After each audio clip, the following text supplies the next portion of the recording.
Okay, welcome back to another edition of Ask Gardenstead. I am your host, Jazz. And I'm Daryl from Houseplant Journal. And we have tons of questions from the Gardenstead houseplant community from our Facebook houseplant group. Yep. We have a whole bunch of different subgroups, and houseplant group has been chatting nonstop over the winter. Yeah. So we're gonna answer a couple of your questions. So first question is from Destiny and Searle. She says, how risky is it to move a plant to a different window that faces a different direction if it's doing well already? My jade is flourishing and I moved it to give her more room, but it doesn't get as much direct sunlight and I'm scared she will hate it, LOL. Well, first off, I'm glad that your jade is a female.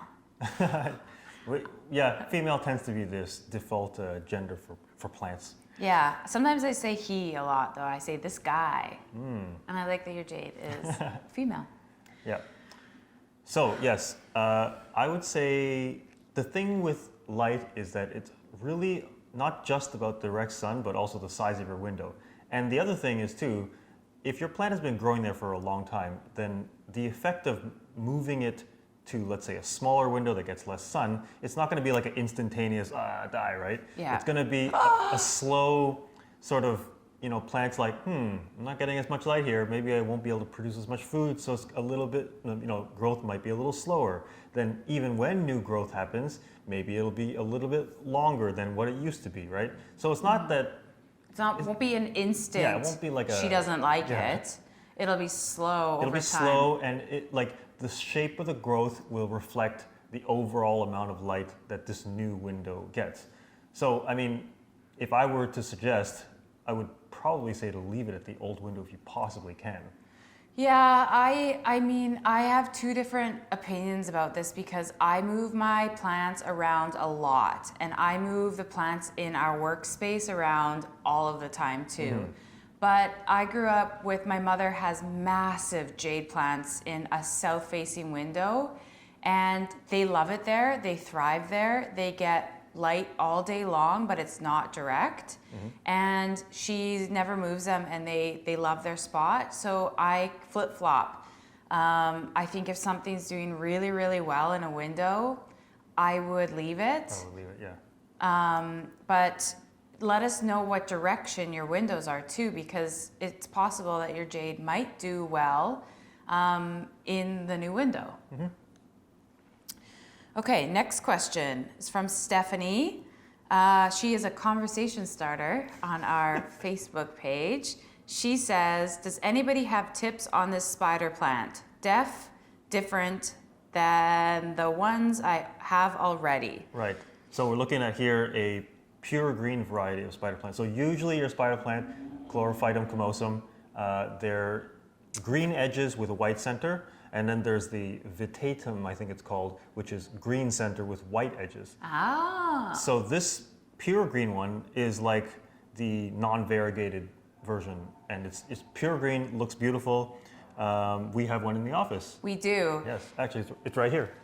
It's right here, and it's really happy. Yes. I would have thought that the pure green was more common, but I actually don't see the pure green as often. Yes. I find it's a little bit more rare. Yes, it is, and I think it's just a matter of production. Like they just tend to produce the ones with the white stripe in the center more than any of the other two. So any tips on the spider plant? Spider plants are relatively easygoing. I would recommend, whatever biggest possible window you have, just put it right in front of there. And if the sun is going to shine on it for longer than, say, 2 or 3 hours, then block it with a curtain. One of the things with spider plants is you can kind of look at the plant to see when to water, and what will happen is the green kind of fades a slight to the point where the plant is almost a little grayish, right? Yeah, they look a bit pale. Actually, I think this one is coming to that point soon. It looks like it's a bit, like it's kind of tired and it didn't get a really good sleep, and it's just kind of, it's not as vibrant. It's lost a bit of its color. And so that's the moment where it's telling you, like, water me immediately. That's the sign. And they're pretty forgiving, so water immediately. This just always with all plants, just keep your eyes on them. We both don't subscribe to watering on a set schedule. I like to say I do responsive watering. Yep. And why else would you have plants as if not to look at them? Right. Actually, I would say if there's any schedule I use, it's that every single day I go around and look at my plants, right? And then effectively I'm saying like, do you need water? How are you doing today? Do you need water? Like that's kind of how I'm doing it. And once you start to really observe deeper, you will start to be able to know when and what they need at any given time from afar. So when you've had a relationship, Yes. with your plant for a really long time, you will know its needs. And in a certain way, just similar to the previous question, if your plant has been in the same spot, then its light and watering cycle has now been kind of in sync for a while that you know the rhythm.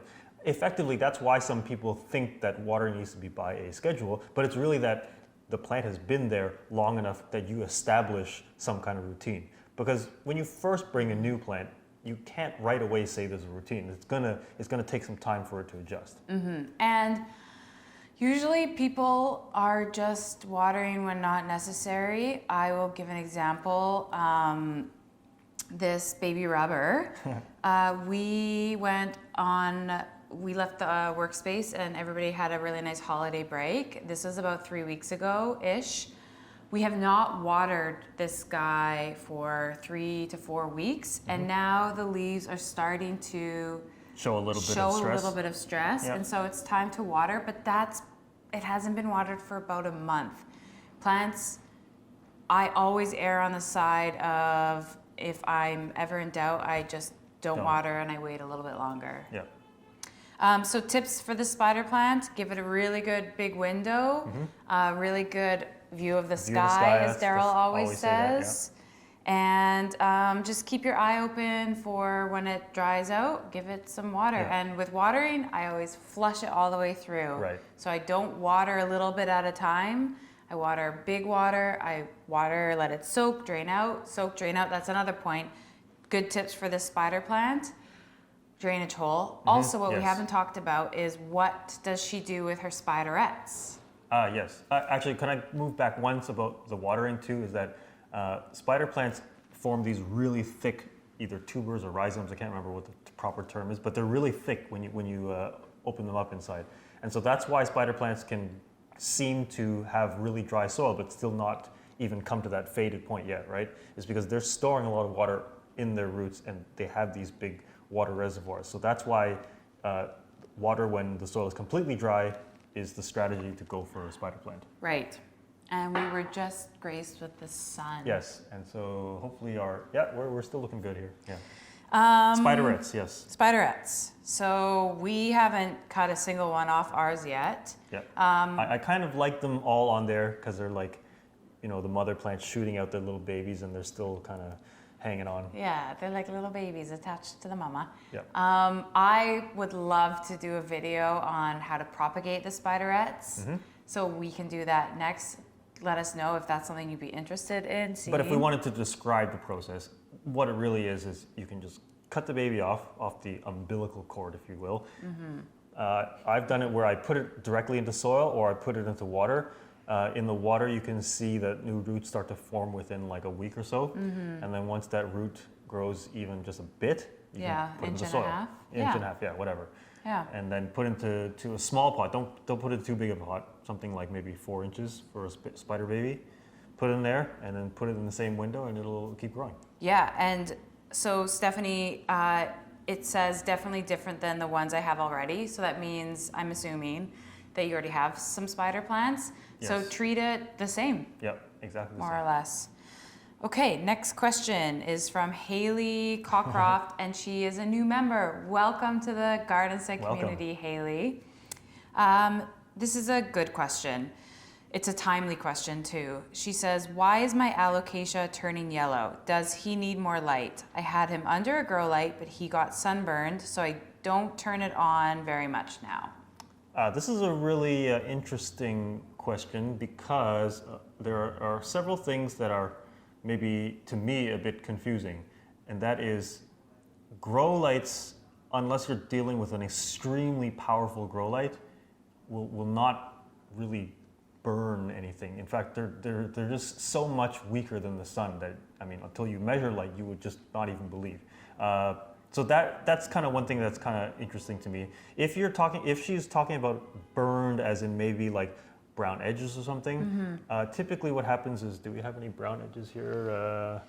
Maybe not on these ones because these are not quite that old yet. But anyway, if you have like spider plants, perfect example, the edges of the leaf turn brown or crispy like that. I mean, although to us it looks like what a sun might do to burn and something and dry it up, but it's actually the fact that water minerals are being filtered by your leaves all the time. And eventually cells in leaves give out and they die, and that's typically what happens to the edges of a lot of tropical foliage plants. Right, so I wouldn't worry about it being burned under your grow light. Yes. So you can take that out of your vocabulary. Right. Now, the other thing, especially with alocasia, is alocasia leaves do not last forever. They last, I don't know, if you're lucky, 4 to 5 months. This is something I learned this year. I wasn't partial to the alocasia poly before. I wasn't super attracted to it. I love it now. But this is a bulb. It's a bulb, yes. So it dies. Yeah. It dies back. What happens is, you know, the bulb is in the ground, and so it shoots out new leaves. Those new leaves stay around collecting light, storing that energy that it's the food that is making photosynthesis, right? Storing that energy into the bulb until finally it gives out, so the leaves all turn yellow, all die back. So literally you'll be sitting there with the pot of nothing, right? But what you do is you take the bulb out, shake off some old soil, put it into a fresh pot of soil, and then again, put it back where it's going to get that big wide view of the sky, or in the case of your grow light, turn it on 12 hours on, 12 hours on, 12 hours off. Then maybe new leaves will grow. And the new leaves will grow back, but probably not as numerous as when you first bought the plant. So we will put up a picture of what our alocasia poly bulb looks like now because all of our leaves fell off.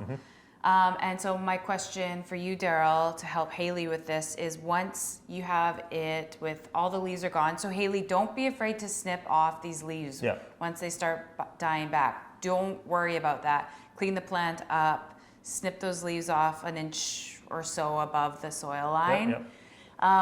Once all of the foliage has died back, you have the bulb, let's say you transferred it to new soil or not right away. How often do you water? So this is a bit tricky because now you're dealing with a plant that is essentially resting, right? So it's not going to be sucking in the water all that much.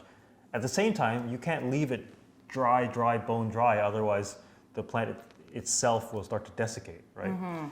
So, I mean, I would say water the plant nice and evenly, let the excess water drain away.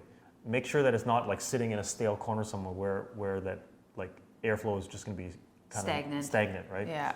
You want to now leverage some evaporation to help it dry out a little bit more. And I would say check it every few days. And the moment, let's say the top inch or two of soil is like totally dry, then I would take a chopstick and gently loosen it a bit, and then water it again. Okay, because I'm not watering the one that we have in our workspace very often. So maybe, you see, here's the thing. Like sometimes when you see just a pot of soil, it's kind of discouraging, and you're almost like not even wanting to water it, right? Yeah. And then it ends up dying. Right. I wonder how ours is doing, but that's a whole other thing. With Oxalis, on the other hand, Oxalis, they do the same thing. All of their leaves just die off. You replant it and it'll start growing again. But the good thing about Oxalis is it starts growing much quicker, like in terms of reblooming, right? It comes back much faster than Oxalis. How fast-ish, if you had to do an approximation to help Haley out? Are we talking 2 weeks or 2 months? I would say you're looking at 2 months. Okay, yep. So good luck and keep us updated. Yeah. Okay, the next question is from Lydia. Do my aloe plants look happy, or should I repot them in a bigger pot together? Any help would be appreciated with these. Thank you. So it looks like we have two different aloe plants, looking a little droopy. Yeah. Maybe even a little loose in the soil. I'm not sure. I think one important question, well, you know, my question is going to be always about light, because how much light do where have these plants been living for the past, let's say, few months or so that you had them? In the photo, and could be extremely wrong, but they look like they are somewhat interior in the room. Yeah. Although this one here on the left, I can see the drapes of a window. Right. So that's close to the window. That's good. This one here, it's hard to tell where it could be, right? Right. So any help would be appreciated. Again, it always comes down to how much light is it getting. Let me quickly, because since this room we have some aloes here. So here we've got like 3 aloe plants together, but they were planted that way together since you bought them. Yes. And they've been sitting here in this room, which is south facing, and right now even the sun is blasting on them. Yeah. So it's like that's the kind of conditions that you need in order to get an aloe to look like this. Mm-hmm. When I see an aloe that looks like this, what I see is maybe they've spent several months maybe behind that curtain or far from the windows, right? And that's just sort of like the plant is trying its best with whatever light it's getting, right? And another thing with aloe that I find happens a lot is people water them quite a bit. But you have to remember, when you feel the aloe leaves, they feel really plump. There's water in these leaves. Yep. So always think about the origin of the plant. Where is the plant coming from? Are they in a desert area where it rains a few times a year and they store water in their leaves? So aloes don't need as much water as some of the other plants. Yep. That being said, how much you water is relative to how much light it's getting, because these aloes get tons of light. They actually get a bit sunburnt in the summer. The tips turn brown, but like these guys, I always say I've never met thirstier aloes, and that's because they're in southwest facing window. Yeah, and so then, you know, Jazz, you would tell somebody that for these aloes, you need to check up on them like at least every week, right? And even if you end up watering it once a week, we can't say to someone else, therefore you should also water your aloes once a week, Exactly. Right? Yeah, that is the trickiest part, and the community is so helpful. Everybody really pours all of their ideas and heart into helping each other. But really what it comes down to is how much light does your plant receive, and then everything else can snowball from there. So I would say for Lydia here, I would probably not pot them together, but the first thing I would do is find yourself whatever window you have that gets the most amount of sun, and then put them front and center right up there.